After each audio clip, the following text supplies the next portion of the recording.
महान cartoon TV.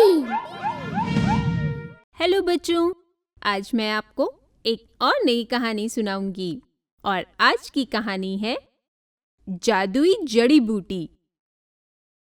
किसी जंगल में बहुत सारे जानवर रहते थे, जिनके बीच एक दयालु और मददगार जादूगरनी भी रहती थी। सभी जानवर जादूगरनी को बहुत पसंद करते थे। एक दिन कुछ जानवर बातें कर रहे थे कि तभी वहां एक विशाल राक्षस आ जाता है। आ गया रे, आ गया। राक्षस तुम्हें खाने आ गया। राक्षस को देखकर सब बहुत डर जाते हैं और भागकर सीधा जादूगरनी की गुफा में चले जाते हैं। तुम सब अचानक यहाँ कैसे? सब ठीक तो है? अरे जंगल में एक भयानक राक्षस आ गया है। वह हम सभी को खाने की बात कर रहा है। हमें बहुत डर लग रहा है। वह इतना ज्यादा ताकतवर है कि आसानी से हम सबको मारकर खा सकता है। जानवरों की बात सुनकर जादूगरनी चिंता में पड़ जाती है और उन सबको बचाने का उपाय सोचने लगती है। उस रात सभी जानवर जादूगरनी की गुफा में ही रुक जाते हैं। अगली सुबह जैसे ही भालू गुफा से बाहर निकलता है तो राक्षस उसके ऊपर ठंडा पानी फेंक देता है। अरे रे, राक्षस पागल हो गया है क्या? भला इतनी ठंड में कोई किसी पर ठंडा पानी डालता है? थोड़ी तो इंसानियत रख। राक्षस को इंसानियत रखने के लिए बोल रहा है, वो भी एक जानवर। बढ़िया है, बढ़िया है। इसके बाद राक्षस आगे बढ़ जाता है। कुछ दूर पहुंचने पर उसे शेर खाना खाते हुए दिखता है, जिसे देखकर राक्षस को भूख लगने लगती है और वह शेर का खाना गायब करके अपने पास ले आता है। यह क्या किया? अभी के अभी मेरा खाना वापस करो। बिल्कुल नहीं करूंगा, और यह खाना तुम्हारा नहीं, मेरा है। राक्षस जल्दी जल्दी सारा खाना खा लेता है और शेर की तरफ देखकर हंसता हुआ वहां से चला जाता है। शेर वहां खड़ा सिर्फ उसे देखता रह जाता है। खाना खाने के बाद राक्षस एक पेड़ के नीचे बैठकर आराम करने लगता है। तभी उसकी नजर कंगारू पर पड़ती है, जो अपने दोस्तों के साथ खेल रहा होता है। चलो कुछ मजा किया जाए, लेकिन इसे परेशान कैसे करूंगा? मिल गया आइडिया।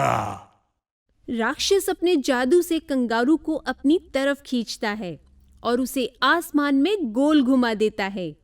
यह पित्ती जानवर मेरे आगे कुछ नहीं कर सकते, और मैं इनके साथ चाहे जो भी कर सकता हूँ। मजा आ गया। अरे अरे, ये क्या किया? मेरे पास तुम्हारे लिए एक बहुत अच्छा तोहफा था। कंगारू की बात सुनकर राक्षस हैरान हो जाता है और कंगारू को नीचे उतारता है। कैसा तोहफा? कहाँ है तोहफा? दिखाओ तो जरा। कहाँ से दिखाऊं? मुझे आसमान में तुमने ही घुमाया था ना, तो भुगतो। हो गया तोहफा गुम। भले ही ये राक्षस कितना भी ताकतवर क्यों ना हो, अक्ल से बिल्कुल पैदल है। एक तोहफे की बात से पागल बन गया। मुझे इसे बुद्धि से ही हराना पड़ेगा। राक्षस को हराने की तरकीब सोचते हुए कंगारू जादूगरनी के पास जाता है और उससे जड़ी बूटियों के बारे में पूछता है, जिसके बाद वह उसे एक विशेष जड़ी बूटी से काढ़ा बनाने के लिए बोलता है तथा उसे लेकर राक्षस के पास जाता है। राक्षस की गुफा में पहुंचकर वे देखता है कि राक्षस वहां नहीं है। इसी मौके का फायदा उठाते हुए कंगारू वहां खाना पकाने लगता है, जिसके अंदर वह जादुई जड़ी बूटी से बना काढ़ा मिला देता है। इसे अपने बल पर बहुत अभिमान है ना।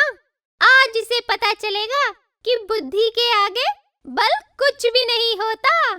कंगारू खाना पका ही रहा होता है, तभी वहां राक्षस आ जाता है। कंगारू को अपनी गुफा में देखकर वह हैरान रह जाता है। तुम यहाँ क्या कर रहे हो? तुम्हारा तोहफा खो गया था, इसलिए आज मैं तुम्हारे लिए खाना पकाकर उसका हिसाब बराबर कर रहा हूँ। अरे वाह, अच्छा है। बनाओ और बनाओ। राक्षस एक कोने में बैठ जाता है। कुछ देर बाद जब खाना तैयार हो जाता है तो कंगारू उसे राक्षस के पास लेकर आता है। ये लो दोस्त, आराम से इस स्वादिष्ट खाने का मजा लो। राक्षस खुशी खुशी कंगारू के हाथ से खाना लेता है और जैसे ही उसे खाता है उसके शरीर में जलन शुरू हो जाती है और कुछ ही देर में वह जलकर राख हो जाता है, जिसके बाद सभी जानवर कंगारू की समझदारी की प्रशंसा करते हैं और उसे धन्यवाद देते हैं।